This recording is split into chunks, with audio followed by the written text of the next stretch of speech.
In this video, I'll show you how to track a Framer website link with ClickMagick so you can see how many clicks your link is getting. I'll use ClickMagick to create a tracking link, then I'll test it and show you the click data that gets recorded. Let's get started. For this demo, the button is on my WordPress demo page.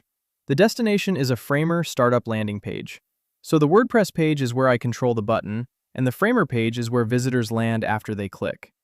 First, I'll open the Framer landing page. This is the direct link I want people to reach. I'll copy the link from the browser because this is the destination I want ClickMagick to track. Now I'll open ClickMagick and create a new tracking link. I'll name it Framer Startup Demo so it is easy to recognize in my account. Then I'll paste the Framer page link as the destination and save it. ClickMagick gives me a new tracking link.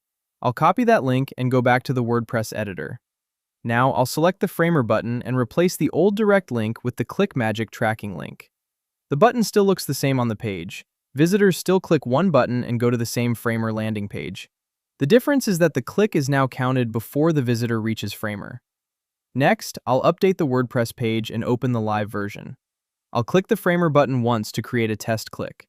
The Framer landing page opens, so the destination is working. Now I'll return to ClickMagick and refresh the Smart Links report.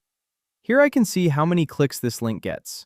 The table shows total clicks, unique clicks, flagged clicks, cost, revenue, net, cost per click, earnings per click, and return on investment.